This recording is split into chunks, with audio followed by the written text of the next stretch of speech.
I can call you what I think you are. You're a liar. Do you have any idea who my father is? You can't touch me. Let me tell you something about humiliation. I have been on television for over 20 years. I have been called every name in the book. I have been yelled at, threatened, and cursed, but I have never been humiliated the way that woman tried to humiliate me. Her name is Brooke. She is 27 years old. Her father is a millionaire CEO, a man who runs a company worth billions, a man who appears on the cover of business magazines, a man who thinks money can buy anything, including respect. The CEO's daughter walked into my courtroom like she was walking onto a runway. Her dress cost more than my monthly mortgage. Her shoes were limited edition. Her bag was waitlisted for 2 years. Her hair was blown out. Her makeup was airbrushed. Her nails were fresh. She looked at my courtroom like it was a rest stop on the way to somewhere important. Behind her walked 2 lawyers, both in suits that cost more than a used car. They sat down at the defense table like they were guarding a princess. On the other side of the courtroom sat the plaintiff, a woman named Diana. She is 33 years old. She is a single mother. She works as a home health aide. She takes care of elderly people who cannot take care of themselves. The home health aide showed up in a clean but simple dress and flat shoes. She had no lawyers. She had a folder filled with medical records and the exhausted look of someone who has been fighting a giant for way too long. I looked at the CEO's daughter, then I looked at the home health aide, and right there, before a single word was spoken, I knew exactly what kind of day this was going to be. Let me tell you what this case was about. The single mother was suing the millionaire's daughter for $25,000 8 months ago. The young woman was driving her Mercedes drunk, speeding, running red lights. She crashed into the home health aide's car at an intersection. The victim's car was totaled. She broke her wrist. She cracked 2 ribs. She needed surgery on her shoulder. The CEO's daughter refused to pay the medical bills, not because she did not have the money. Her father is a billionaire, not because the accident was not her fault. The police report says she was drunk. She refused to pay because she said the home health aide deserved it. That is right, a millionaire's daughter crashed into a single mother while drunk and said she deserved it.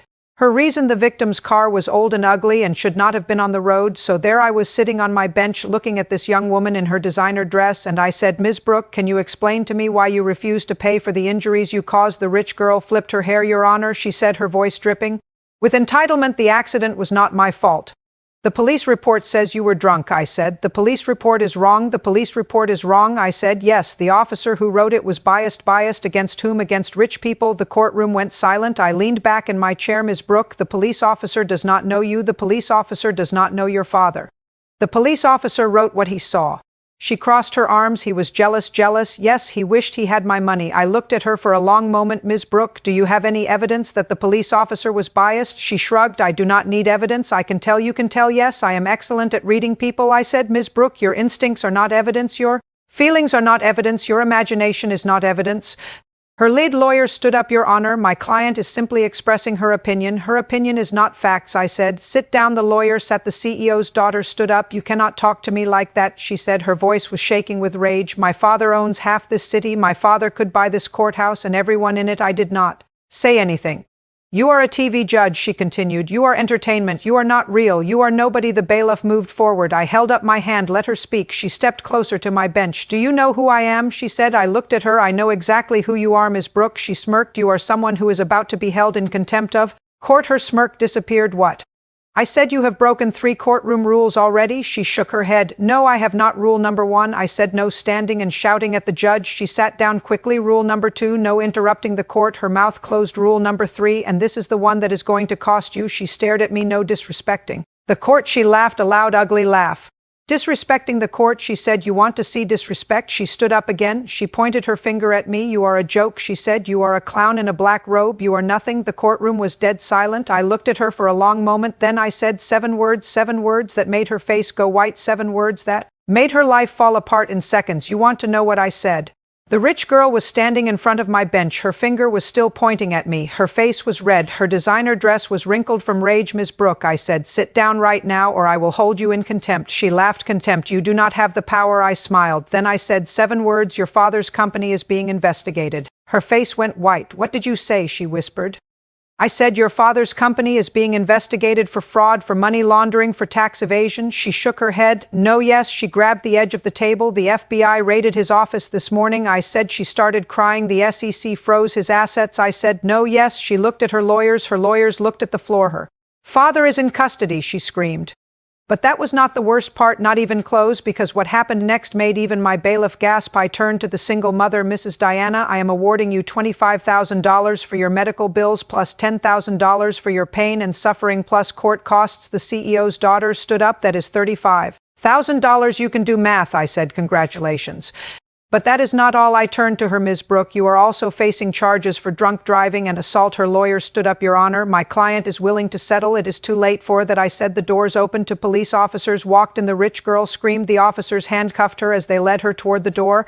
I said, wait. They stopped. I looked at her.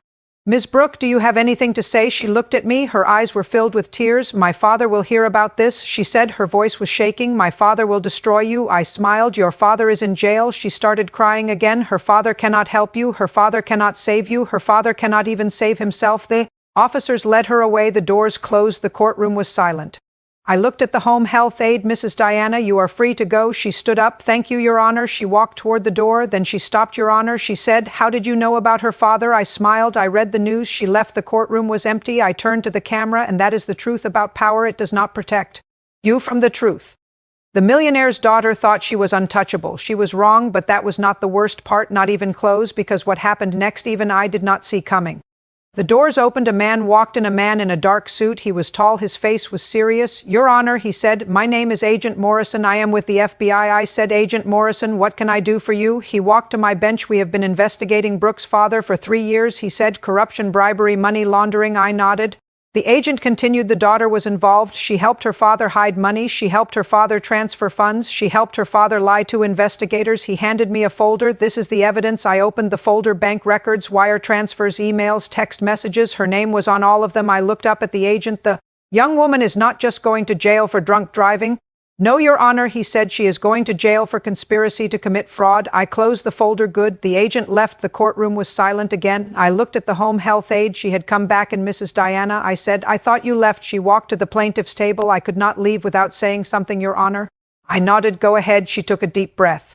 I have been thinking about what you said about forgiveness. I nodded. I do not forgive her. She said, not yet, maybe not ever, but she looked at the door where the rich girl had been led away. But I am not going to let her destroy me. I am not going to let her make me bitter. I am not going to let her steal my joy. She looked at me. She already took 8 months of my life. I will not give her one more day.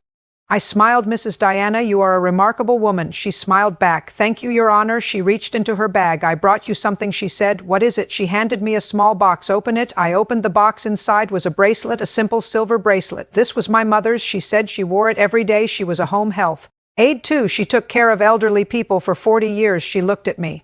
She always said the richest people are the ones who give, not the ones who take. I smiled. Your mother was wise. She nodded. She died last year. I am sorry. She nodded. Thank you. She looked at the bracelet. I want you to have it. I cannot accept this. You can. She said, you reminded me today that money does not make a person good. She smiled. And you, Judge Judy, you are good. She turned and walked out. I held the bracelet in my hand. I looked at the camera. The single mother had nothing, and she gave me her mother's bracelet because I told the truth. The bailiff wiped his eyes. Are you crying? I asked. No, Your Honor. He said, it is dusty in here. I smiled. The courtroom was quiet. I sat on my bench looking at the bracelet. The home health aide had given me a simple silver bracelet from a woman who took care of elderly people for 40 years. Her mother understood something that the CEO's daughter never understood. Money does not make you good. Power does not make you good. A famous father does not make you good. The doors opened. The single mother walked back. And Mrs. Diana, I said, I thought you left. She walked to my bench. I could not leave without saying something else. Your Honor, I nodded. Go ahead. She took a deep breath. I have been thinking about her. She said about the rich girl. I nodded. I feel sorry for her. I raised an eyebrow. Sorry. Yes, she has everything. Money, power, a famous father. She looked at me and she has nothing. I nodded. She has no friends. She has no love. She has no peace. She looked at the door. I have my daughter. I have my mother's memory. I have my health. She smiled. I am richer than she will ever be. I smiled. You are richer than most billionaires. She laughed. Thank you, Your Honor. She left. The courtroom was empty again. I turned to the camera, and that is the truth about wealth. The millionaire's daughter had millions of dollars, and she was poor. The home health aide had nothing, and she was rich. The bailiff handed me a folder, Your Honor. He said, this just arrived from the district attorney. I opened the folder. Inside was a letter from the rich girl. Dear Judge Judy, I am writing this letter from jail. I am sorry.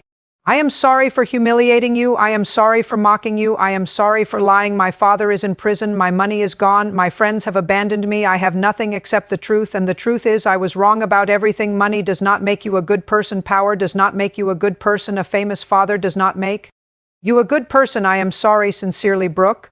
I put the letter down, I looked at the camera, the CEO's daughter learned her lesson, but it cost her everything.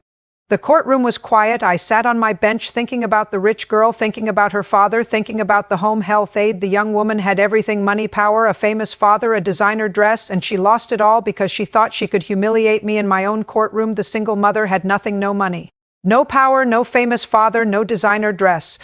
And she won because she had the truth. The doors opened, a woman walked in, a woman I had never seen before. Your Honor, she said. My name is Ruth, I said. Ms. Ruth, what can I do for you? She walked to my bench. I am Brooke's nanny. The courtroom went silent. I leaned back in my chair. Why are you here? She took a deep breath.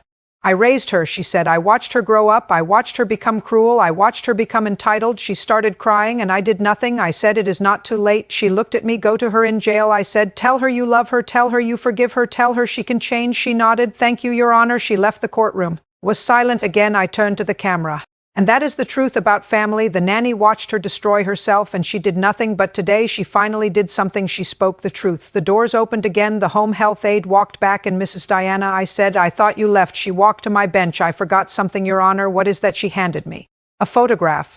It was a picture of her daughter, a little girl about 7 years old, big smile, missing to front teeth. This is why I kept fighting, she said for her. She looked at the photograph. I want her to know that you never give up, you never back down, you never let anyone humiliate you. She looked at me. Thank you for teaching me. That she left. The courtroom was empty again. I held the photograph in my hand.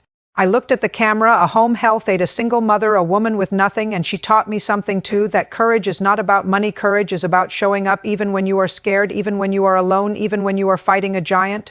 The courtroom was quiet as I sat on my bench, staring at the photograph of the little girl, a child who had no idea that her mother had just saved their lives. That is exactly what the home health aide had done. She saved them, not with money, power, or a famous family name, but with courage. Suddenly, the courtroom doors opened, and a man in a suit walked in. I had never seen him before. Your Honor, he said, my name is Special Agent Collins. I'm with the SEC. I asked what I could do for him. He stepped closer to the bench. He explained that their investigation into Brooke's father was complete. According to the findings, Brooke's father was facing 20 years in federal prison, while his daughter was looking at 5 years. Then the agent said there was something else. He handed me a check. Confused, I asked what it was for. It's restitution for the home health aide, he replied, from the father's seized assets. I looked down at the amount, $100,000. It was far more than she had ever asked for. The agent nodded and explained that the court had approved it. I smiled and simply said, good. After he left, the courtroom became silent again. I stared at the check in my hand, $100,000, enough to pay the single mother's medical bills, enough to secure her daughter's education, enough to give them both a fresh start in life. A few moments later, the doors opened once more and the home health aide walked back in. Mrs. Diana, I said, I thought you left. She approached the bench and told me she couldn't leave without saying one more thing. I nodded for her to continue. Taking a deep breath, she said she had been thinking about what I told her about the truth. Then she looked directly at me and said, the truth saved my life. After a brief pause, she added, and you, Judge Judy, you are the truth. She smiled softly and thanked me before walking away. Once again, the courtroom fell silent. I held the check in one hand and her mother's bracelet in the other. Looking toward the camera, I spoke one final time, and that is the final proof. The CEO's daughter thought she could humiliate me and get away with it. She was wrong. Her life fell apart in seconds, not because I am powerful, but because the truth is powerful. I picked up my gavel, but I did not bring it down, not yet. I wanted everyone watching to understand exactly what had happened in my courtroom that day. A millionaire's daughter had walked into my courtroom wearing a designer dress and expensive shoes. She thought she could humiliate me, mock me, and break the rules. Then she pointed her finger at me and called me a joke. Seconds later, her entire life fell apart. Her father was arrested, her money disappeared, her future was destroyed, and she was led away in handcuffs. That is what happens when someone challenges me in my own courtroom. I looked directly at the camera and explained what happened to them afterward. The rich girl, Brooke, was convicted of drunk driving, assault, fraud, and conspiracy. She was sentenced to 5 years in prison. Her father was convicted of fraud and money laundering and received a 20-year sentence. Their company went bankrupt there. Assets were seized and their family name was ruined. Brooke had nothing left, no father, no money, no designer dresses, and no future. All she had was a jail cell and the memory of the day she tried to humiliate Judge Judy. Meanwhile, the home health aide, Diana, used the $100,000 to pay off her medical bills. She bought a reliable car and started a college fund for her daughter. Even after everything that happened, she continued working as a home health aide and still wore her simple flat shoes. Every morning before work, she looked at her mother's bracelet resting on my wrist and smiled because she understood something important: the truth matters. 1 year after the case, a shocking twist changed everything again. Brooke wrote a letter to Diana. In the letter, she admitted she did not deserve forgiveness, but she wanted Diana to know that the accident and everything that followed had changed her life forever. Brooke confessed that when she crashed into Diana's car, she believed she was powerful, but in reality, she had been pathetic. She admitted that Diana had nothing and still fought with courage, while she had everything and still lost it all. Brooke apologized for hurting Diana, humiliating Judge Judy, and for every terrible thing she had done. Diana never wrote back to Brooke, but she kept the letter. She said it reminded her that even the worst people are capable of feeling shame and regret. That letter became proof that people can finally understand the damage they caused, even if it happens too late. Here is the lesson I want everyone to remember. Money does not make someone a good person. Power does not make someone a good person. Having a famous father does not make someone a good person. What truly matters is how you treat people who have less than you. The CEO's daughter had everything: money, power, influence, and luxury. Yet she lost it all because she believed she could humiliate others without consequences.